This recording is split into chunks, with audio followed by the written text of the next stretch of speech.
Find me at loisherman.com. The views and opinions of the following show do not reflect those of WSMN, its owners, and/or associates. Welcome to Inspiring Hope with Lois Herman, a leading expert in professional coaching, clinical hypnosis, and energy clearing. Lois is an award-winning author of Chronicles of Hope. She has decades of experience in advanced hypnosis techniques, has conducted highly effective success coaching programs that have helped clients discover ways to achieve success, empower themselves, their families, as well as holistic practitioners to expand their practices. Get ready to be empowered with your host, Lois Herman. Hello and welcome to Inspiring Hope. I am your host, Lois Herman, and I'm here to inspire you with positive messages and celebrate people who are making a difference in our world. When we focus our thoughts and energies on truth, honesty, and integrity, we create powerful shifts that cause us to be more positive and peaceful. As we lift our energy, we empower everyone around us. If we each do what we can to make small shifts in awareness, we create ripples of hope. Join us as catalysts for positive change for our families, our communities, and our world at large. I hope you are inspired by today's show. Today, it's time to don your thinking caps and venture out of the box on this Independence Day weekend. When you ask the right questions and listen like a detective, life will take you in many different directions. What questions are you curious about on this special time of America's independence? For the people, by the people. What does Independence Day mean to you? Do you feel free to be yourself and speak your truth? Are you free to make a difference for yourself and others? Or are you innocently stuck in an unseen mind trap of worry and fear? How you see yourself and feel about your world is an important part of creating your reality. We must stand for something, or we will fall for anything. What are you standing for in this time of great confusion and division? How can we stand strong as our forefathers and mothers did, with a sense of purpose, pride, and positive energy? There are so many questions with even more answers, each one as important as the next. The key is curiosity. The ability to ask questions makes us free to learn, to grow, and to sow the seeds of yet more questions to be asked. The answers to important questions have been inside us all along. We have to take the courage to look inside and pull them up and work with them. If we dismiss an idea because we don't like it or because we think it's going to be too painful a path, look at what happens. That's why civilization is in the state it's in. There are no easy paths out. There are no simple roads. Only work and dedication can accomplish your goal. Today, we celebrate the questions asked by Americans past and present who stand for truth, honesty, and integrity. Over the years, many have spoken out, proud and strong, against the forces of evil to make our world a better place for our children and our children's children. What can we do to help those who are speaking out today? The answer? Do what you can in your own way. Just be you and celebrate all the good you have in your life. Surround yourself with like-minded friends that you trust to uplift you, support you, and have you back.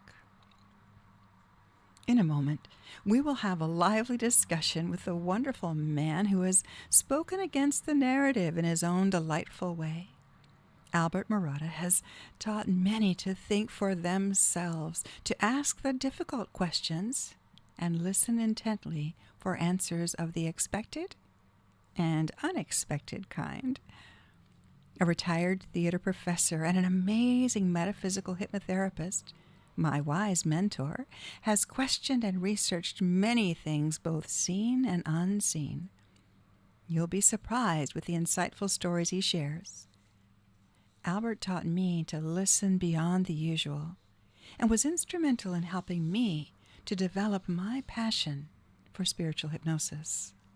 I'm honored to receive guidance on a regular basis with insights to help myself each day as I strive to assist in humanity's evolution. As humans, we have the ability to reverse the spiral of negative energy and bring back the positive. As energetic beings, what we think, say, and do affects our vibrational frequency. Energy matters. We matter. Nikola Tesla said, if you want to understand the secrets of the universe, think in terms of energy, frequency, and vibration.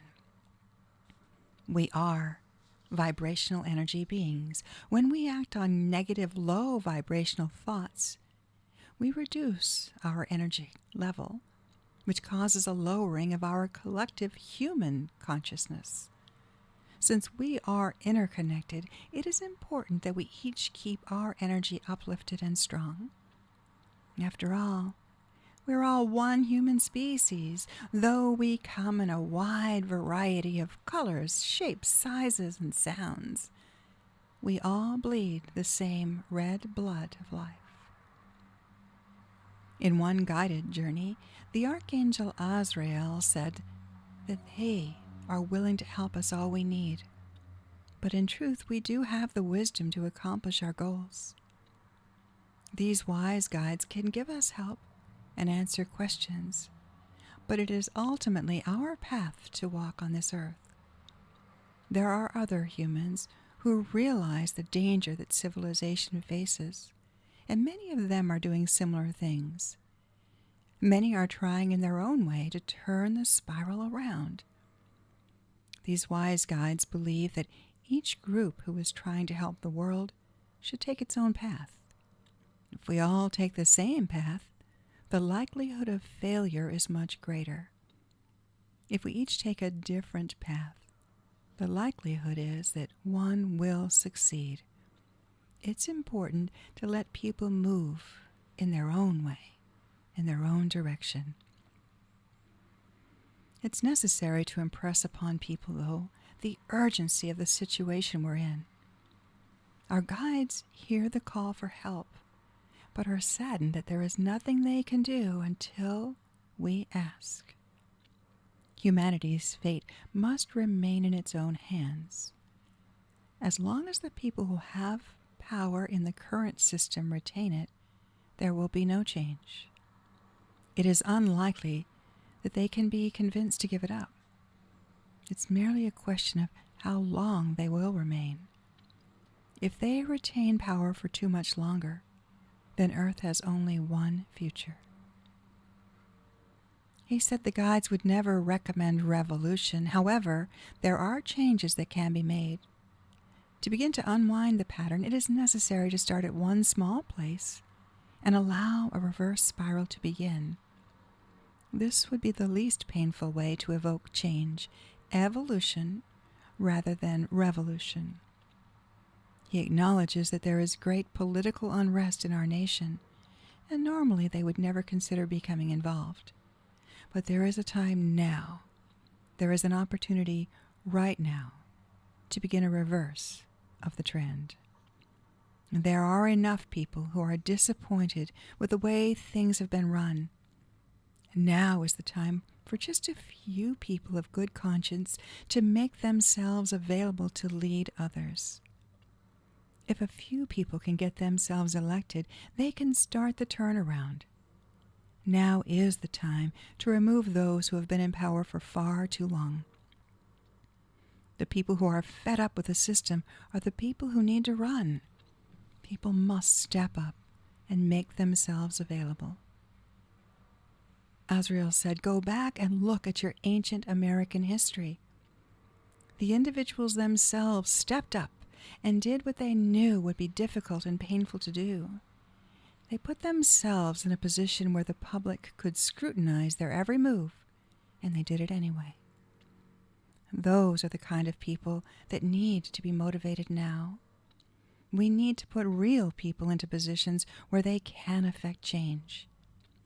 If we each make ourselves examples of stepping forward because of what we believe is right, others will follow the example. You are listening to Inspiring Hope with Lois Herman at WSMN 1590.live or 95.3 FM. Please help share these messages, watch the videos on my YouTube channel or website, loisherman.com, and join our Hope community for support and inspiration at chroniclesofhope.net. Waves of grain. For purple mountains, majesties above thy fruited plain.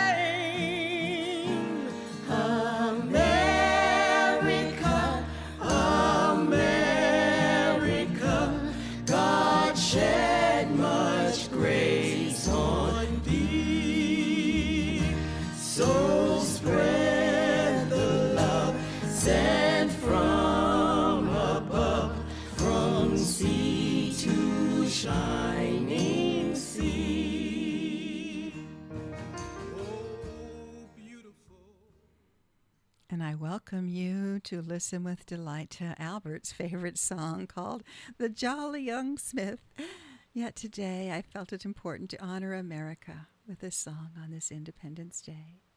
And I'm also honored to be joined by this extremely wise yet humble, seasoned hypnotherapist, Albert Marotta, an amazing healer, mentor, and trusted friend.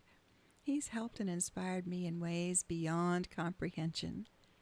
A gifted spiritual hypnotist who has taught many to ask the right questions and stay alert to the answers that come. He has delved artfully into the areas others dare not travel. He brings a unique combination of spirited intrigue with his humble, gleeful manner as he shares stories of mystery that humans have encountered throughout the ages.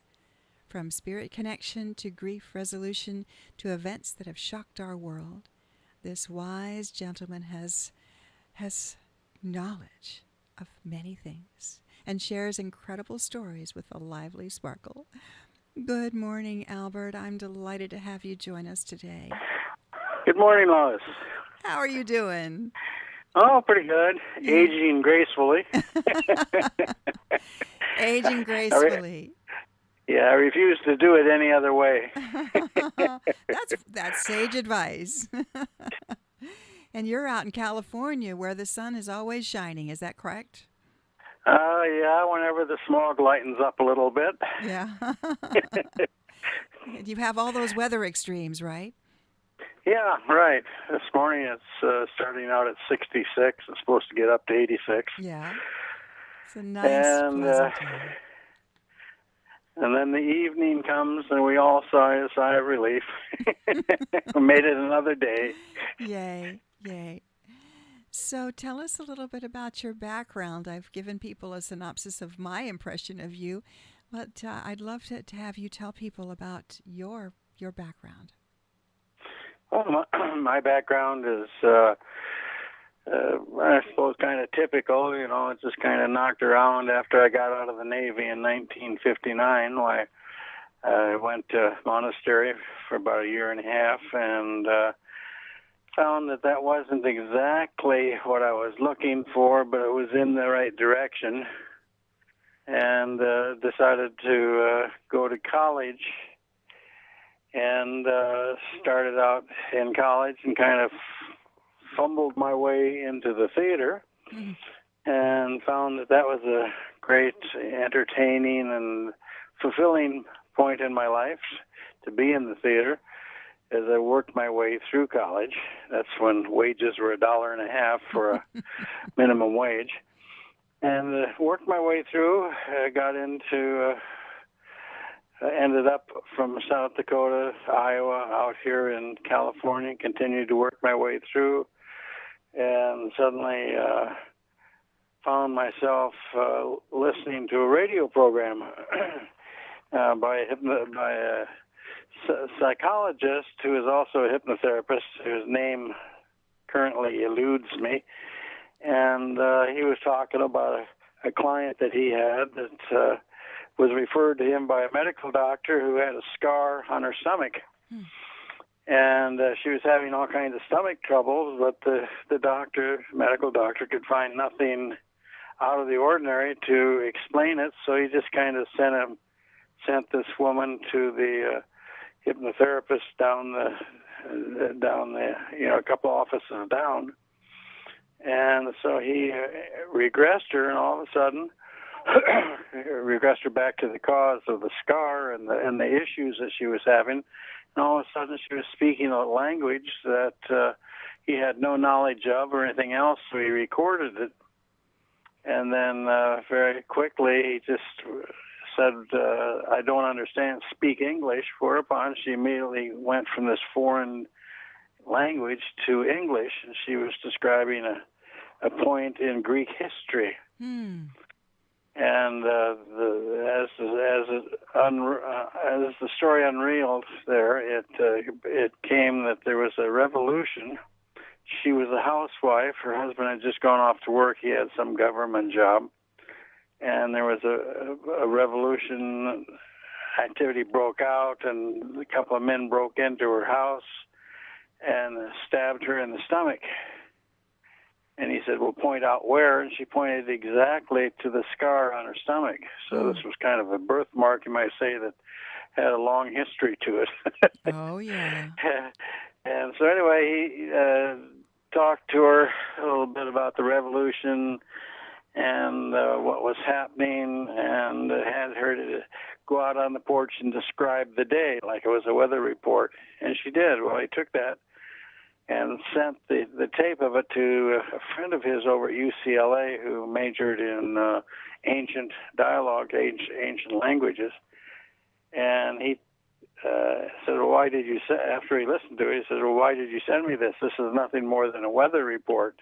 And he translated everything, and he says, well, can you tell about what point in history that this dialect came from? He says, yeah, I gave him a 50-year span there when that particular dialogue, because of particular words and phraseology that she was using in regression, and had pinpointed the time and the place. And afterwards, after the session that he had with her, she had no more abdominal problems. I thought, well, that's interesting, and this is what they call past life therapy, and that's the first time I'd heard about it. So there was a conference coming up, and this is, I believe, 1971. And so I went to the conference because it was just a few miles away down in Anaheim at the time. And I went down there, and I was amazed. I thought, well, if these people are walking around with jewels in their navels and ostrich plumes, I can always leave out a back door or something, but in the meantime, it sounds pretty, pretty interesting. So I went down and found out that these were just normal people to look at. And I found out most of them were psychologists, psychiatrists, and hypnotherapists. And so I listened to what they were saying, and it was interesting. And a couple of the workshops I volunteered, I thought, well, if any of this stuff is real, I want to experience it for myself. Yeah. And I had some experiences in in these workshops. I thought, wow, this really is something worth looking into. And so as the conference ended, I ended up deciding, well, I'm not going to go back to college to get a degree in psychology, but they're accepting the hypnotherapists or hypnotists, whatever these people are. So I looked into that, and then volunteered. After I had volunteered and had these experiences, I talked to one of the psychologists there, and found out that as a past life therapist, he really wasn't located that far away. So that, well, let me go out and see what he can do for me, if anything. So I went out and had a couple of great experiences with him, and at that point heard about hypnosis and hypnosis training. So I went in for the training and got certified as a clinical hypnotherapist, and started out from that point as from those experiences. And as I worked with clients more and more, a lot of the stuff I was working with defied logic as I had understood it. Mm-hmm. And the more I experienced the clients' experiences with them, and the more they related it, and the more I read, and the more I worked with other fellow hypnotherapists and regression work, the more I realized the value of it all. Mm-hmm. And eventually, within a year, I met Dr. William Baldwin when he was still alive. Yes. And I volunteered with him for a demonstration, and it was just absolutely mind-blowing because with him I had experienced, this was in 1972, with him, or 1982, I mean, with him I experienced an incident in my life that had happened back in the 50s. It never made much sense to me, Mm-hmm. and suddenly realized that the experience had a spiritual aspect to it he brought out in his regression work. And he was working with what he called earthbound entities at the time. And while I was familiar with the concept of, quote, the poor souls, earthbound spirits of people who had physically died, but were still trapped in the earth vibration, the earth realm, earthly realms here, suddenly things cleared up instantaneously for me in my life, and I was just absolutely amazed. So I guess you could say my experiences, spiritual experiences, really started in 1981 when I went to that conference in Anaheim, and then has been progressing ever since. So that makes about 39 years, I guess. This will be my 39th year as a hypnotherapist. And you say you do. It's really amazing because so many of the schools teaching hypnotherapy, they don't seem to realize that they are right at the doorway of opening the realms of true reality, as opposed to what we're taught is reality, into multidimensional realities and multidimensional realms. That a lot of our problems are not three-dimensional problems from this realm, but they're rather problems that we've carried forth with us from other dimensions and other times. And so if there is a continuum in life, it isn't just you're born, you laugh, you cry, you die. Right. There's much more to it than that, and that all moves with us through time, place, space, and dimensions. And it's really, like I say, it's never a dull moment, because nothing is ever really as it seems. If when what do I want to say? Even when you regress back in time and space, all of a sudden you see how the past is with us today, and the past is creating our today. And if we don't change that past, which changes now, which will change the future. And then you take it on a bigger scale, more of a macro scale, I guess you'd say. Then you start looking at world history, and you see how things are all playing out there, that everything is cyclical, whether it's the weather or whether it's the politics, or how different populations are being subjected to all kinds of abuse and things like this. And you suddenly take a look at our conditions today, politically and religiously and in other realms. You see, this is all nothing new. This is just history repeating itself with new technological twists. Exactly. I know you've spoken of many different types of things that you've researched in the past and mentioned to me and made me aware of them. And it's only been recently that I have delved enough into them to really pay attention to what you were talking about. You've been talking about a lot of this stuff for a long time. I've definitely followed a lot of, in the spiritual world, a lot of the regression work that you do and teach that's unique, and the spiritual based work, but you're tapping into these other dimensions is also very unique. Yeah, it is. I mean, but then if you look at, what Edgar Casey said, that most of our problems are not physical, mental, emotional, but rather they're spiritual, and they're brought out or triggered by mental and emotional issues.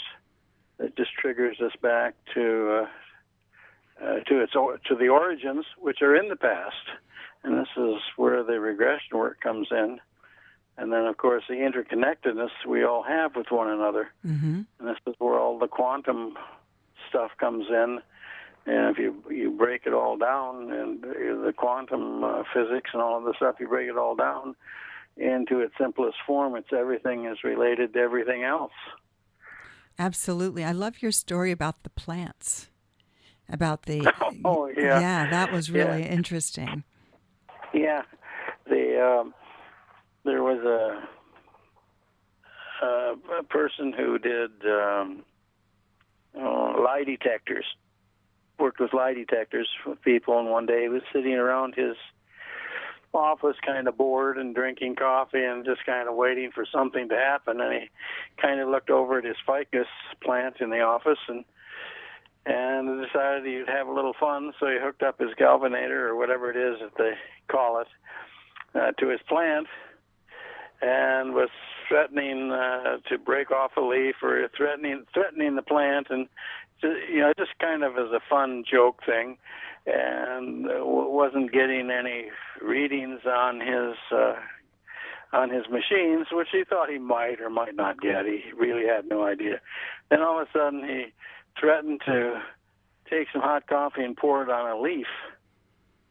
And all of a sudden, everything started registering and going crazy. Wow. And it amazed him, and so he started doing a little more serious experimenting with threatening the plant and breaking off a little bit of the leaf and things and getting all kinds of readings. Well, he got the idea then that apparently there must be some kind of intelligence in plant life. Mm-hmm. And so... he continued to work on that. If I remember correctly, I believe this was in the 60s, and a whole new science evolved from that simple little experiment from a bored man in his office. Mm-hmm. And one of the books, something about plant life, the history of plant life, or the intelligence of plant life. I don't have the title exactly in my mind right now. It was written shortly, well, not necessarily shortly after that, but after all of this started, there were a bunch of scientists and psychologists, I guess, working, and they came up with an experiment to where they would have a couple of plants in a dark room, and just arbitrarily, somebody would go into the room and just tear off leaves, just really whack the hell out of the plant and all kinds of things, and then leave the room. And then later they would come back with 4 or 5 people and walk by the one remaining plant, and the plant was hooked up to these machines.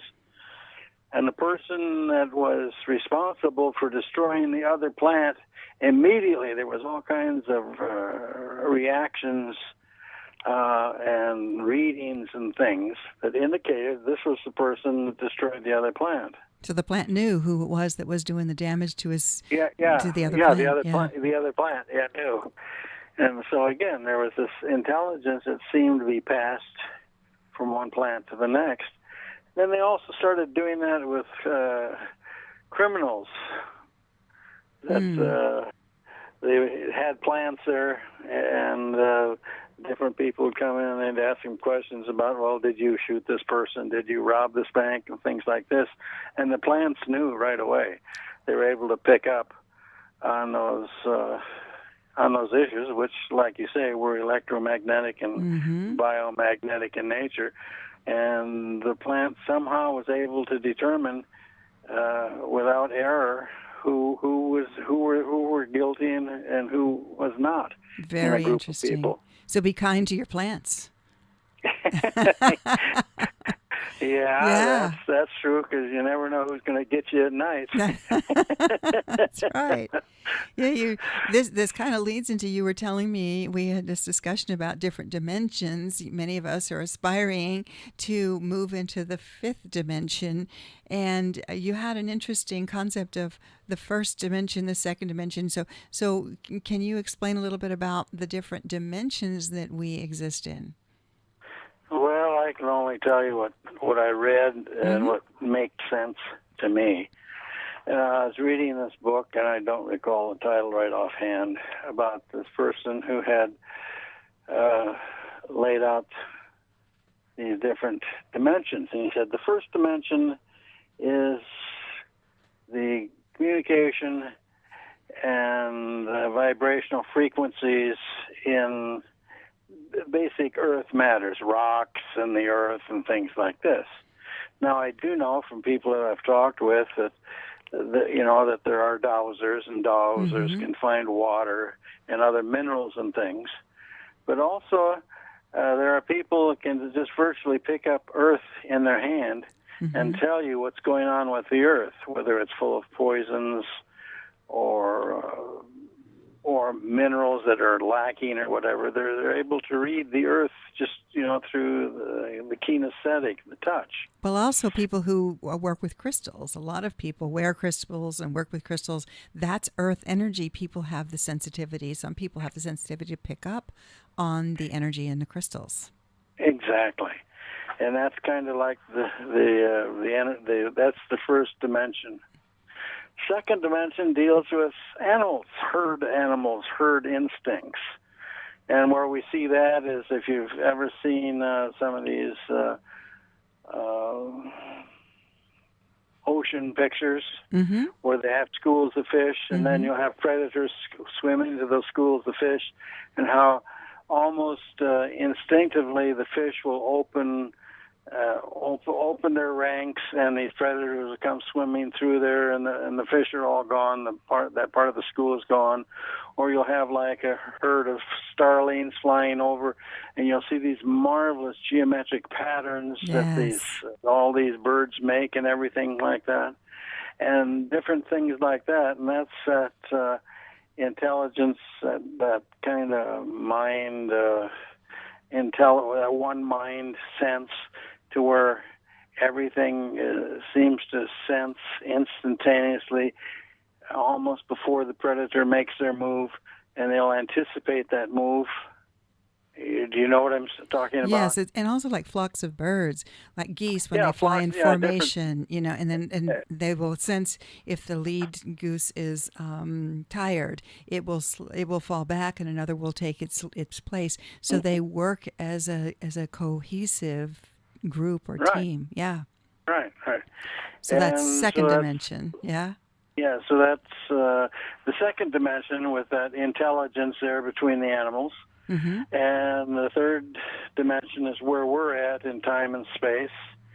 We deal with height, width, and depth, and 6 directions: north, south, east, west, up, and down. And this is where we're at, and there's that vibrational frequency that sustains all of this.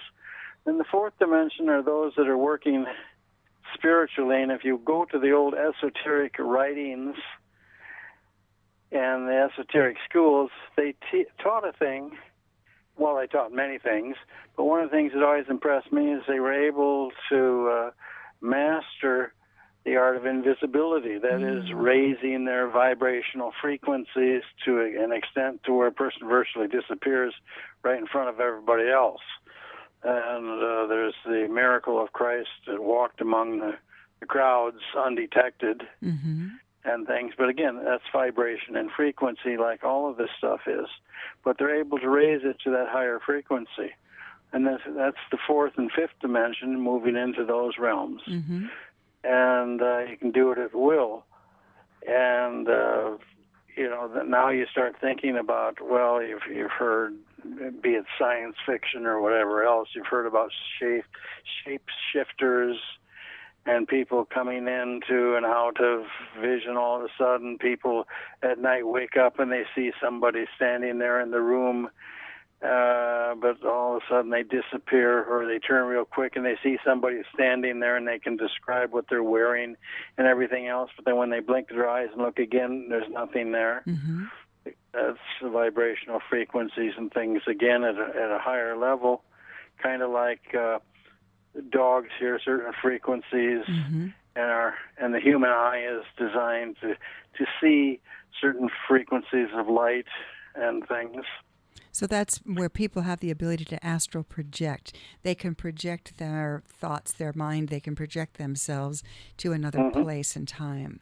And then you and I both know also about the lower energy spirits that are sort of stuck in this energetic plane and haven't been able to raise their vibration to a level where they can transition into what we call the light. Or so those are the earthbound entities and other types of demons, if you will, right? Right. So it goes to show that we just don't really know what all is out there, and Mm-hmm. yet, from a standpoint of real science as opposed to fake science,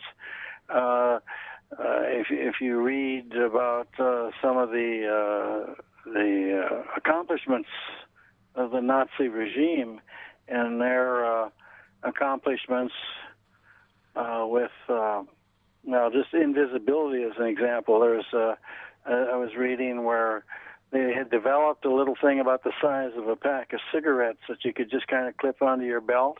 Mm-hmm. And by hitting a button, you could become virtually invisible to appear and reappear. And also they were dealing in their physics, they were dealing with the ability to time travel. Mm-hmm. And I remember back in the 50s, I think it was either 53 or 55.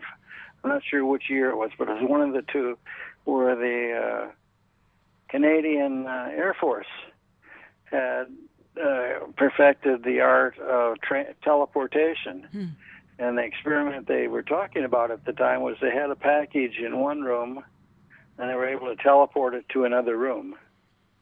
And that was I was listening to a radio program at that time, and I found that really fascinating.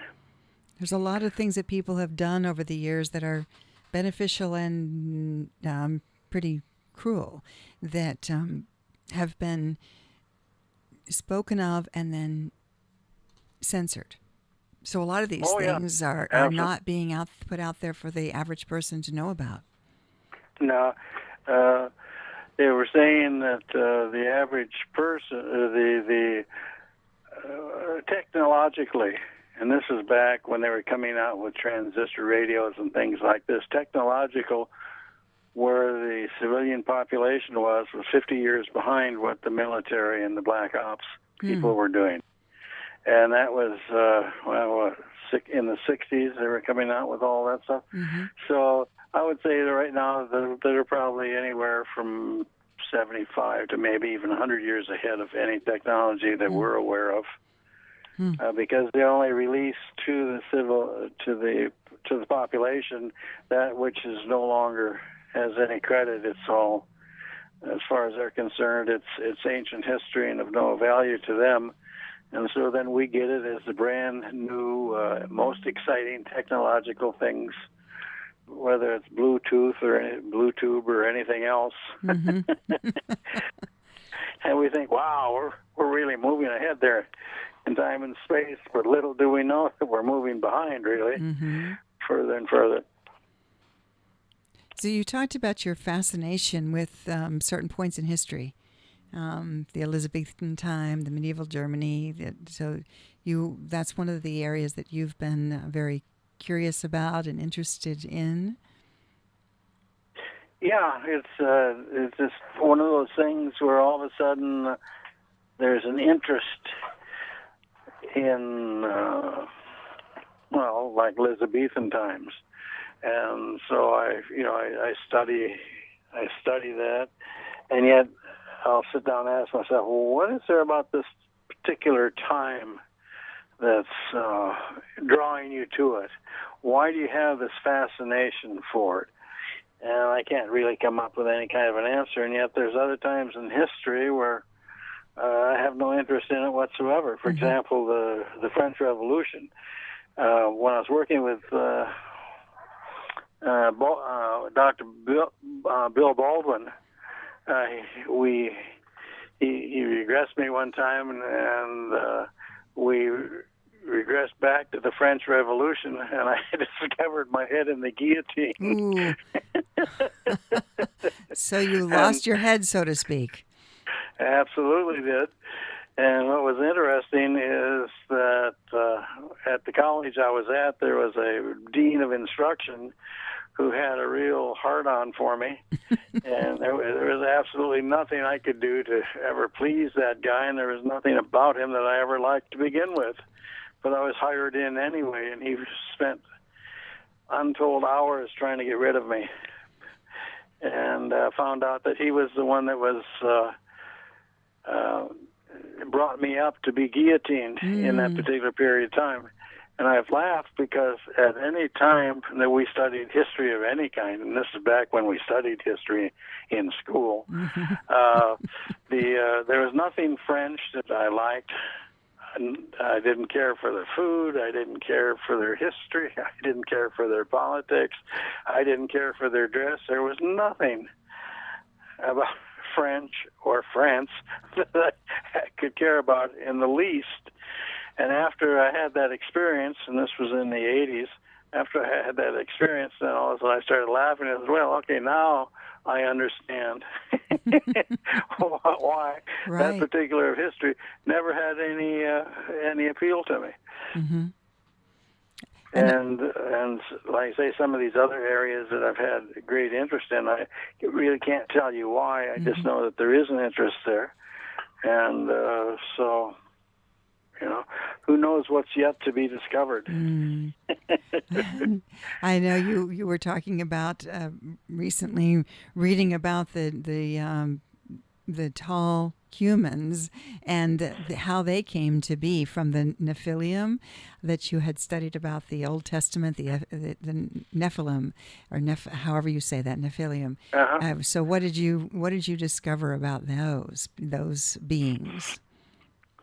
Well, what I discovered about those beings is, just what I've read there, as opposed to having experienced anything or talking to anybody that had ever regressed back into that period of time, was that they were very real, and the biggest skeletons, human remains, that were ever found were found between 200 and 600 BC. That had a full stature of 36 feet tall. And those were the tallest that have ever been found. And, of course, there's been others that have been found that ranged 25 feet, 18, 19 feet, 20 feet, and down to where we are today. And then you figure, well, okay, if that all existed, then all of these stories that we heard about elves and gnomes and everything else, the little people, so to speak, there must be a history there too. Right. Yeah. And of course, with Greek and Roman mythology and the different mythology of the different cultures through time, all of that apparently has to do with the same period in time. And if you look at that period in time, and you find out that the ancient aliens had come in from, what was that planet we were talking about? Pleiades? Yeah, the Anunnaki. I forget what that planet was that the Anunnaki come from. That they came into into the earth to virtually mine the gold, because they needed it for their civilization to survive, and through genetic manipulation They created a slave group, and and through genetic manipulation, they evolved into humanity as we know it today. I saw just the other day an article that the Pacific Islanders, a lot of the Pacific Islanders have an element of alien DNA, DNA that they cannot account for. Mm-hmm. And in the French and Spanish Basque people, their RH factor is all negative, which again is indicative of something. I'm not quite sure which, but from what I was reading, it seemed to indicate the RH negative factor had something to do with alien DNA and things. Again, I don't pretend to know that much about it, just what I read. And if I read enough things from enough different sources that are saying basically the same thing, then I don't say that that's absolute, that that's positive, proof positive, but I just say that's very interesting. And I just don't, I'm quick to, I don't pass judgment on anything anymore like I used to. Yeah. It's just say, well, okay, I hear it, I see it, it could be, I don't know, but it definitely is something to keep in the back of my mind for the next thing I read.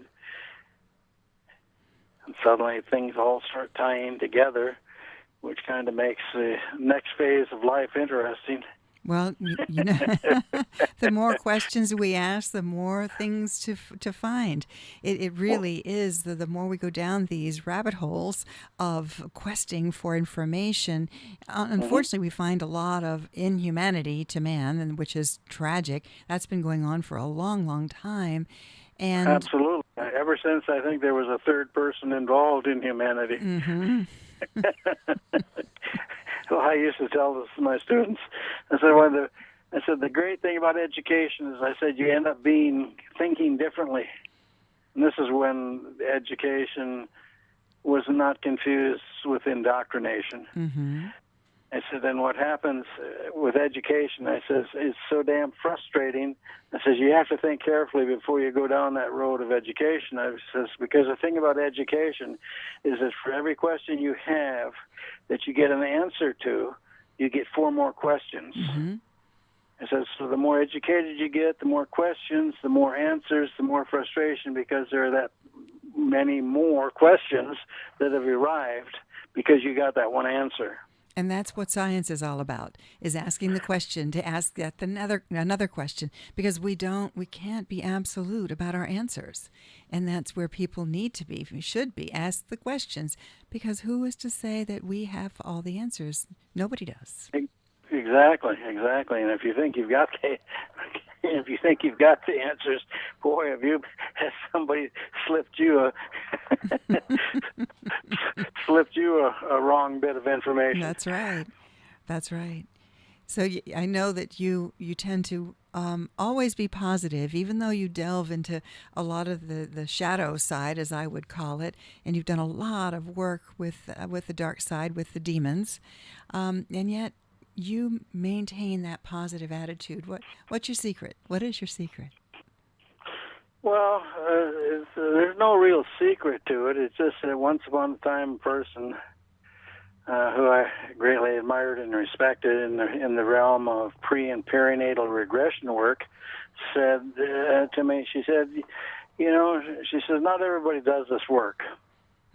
She says, but when somebody comes to you and you find you doing this work, she says, remember, they didn't just come to you by accident. They were sent to you by some higher level, and the fact that they came to you is a validation that you're supposed to be doing the work.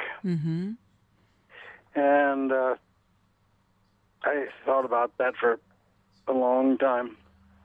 And I just come to believe that whether a person comes to me and we're dealing with earthbound entities or pre- and perinatal regression work or past life work or in-between life work or any of these multi-dimensional realms that I sometimes find myself into and wonder what the hell is going on here, why me? I I just remember that phrase, and I see that little smile. I see her face. I see that little smile, and she says, "Because you were chosen, you volunteered." You volunteered. Yes, we signed up for this mission. Exactly, which means that there's knowledge there from other sources, other dimensions, that we have to fight through this three-dimensional world that we're in to get to that knowledge. Then once we get to that get beyond that three-dimensional mentality, then all of a sudden the world starts to open up, and we start seeing things differently, and we start thinking about things differently, and we can laugh at the fact that life is too short to be taken seriously. Mm-hmm. It's true, and we take things seriously because we have one set of beliefs. If we can expand beyond that set of beliefs and look at a bigger picture, then the humor is there. Then the aha, then okay, I get it now. It's when we get stuck in thinking we have to think a certain way. Mm-hmm. Yeah, right. One of the things I used to put forth to my students, I'd say, how many of you figure that you're, upper middle class monetarily? And how many of you think you're middle class? How many think you're lower middle class? How many wish that you were lower middle class? Things like this, they'd all laugh. And I said, well, I said, there is a philosophy of if you have 5 cents and you see yourself as broke, remember I said there's a person there has 3 cents are looking at you very enviously because you have more than they do. Mm-hmm. I said, now how do you justify that? I says, you take all the money from everybody, the person that has 1 cent, the person has 10 cents, and you just take and balance it all out and give everybody 1.5 cents or whatever. So the people that had 1 cent that have 1.5 cents now, I said, they are elated. I said, the people that had 10 cents that now have 1.5 cents, I said, they're very upset. I said, so you're never going to achieve a sense of justice. I said, because it's a matter of what is it you do with what you've got. And perception. And what you perceive. And perception. Yes. Yeah, of what is the value that you place on that 1% or that 1 cent or that $100 or that whatever. Yes. And Albert, it comes down to the quote that we only have like 1 minute left in the show, believe it or not. Your favorite quote that you tell me, and I love this one, about the genius? Oh, yeah. It was a quote by Albert Einstein. He says, everybody's a genius, but if you judge a fish by its ability to climb a tree, it lives with its entire life believing that it is stupid. Mm-hmm. So, I have to laugh about that. Yes, exactly. We're all unique and different, and we should all celebrate who we are on this wonderful day of being independent and interdependent. Would you agree? Right. Yes. Any last thoughts to share with our readers before we close for the day? Oh, last thoughts. Well, my last thoughts were if you think we're living in exciting times now, wait until tomorrow. That's right. Because you never know what's happening when you go to sleep. That's right. What you're going to wake up to. Thank you so much, Albert. I so appreciate you for so many things. And thank you, listeners. Until next time, please look up, stay positive, and be the light in someone's day. God bless.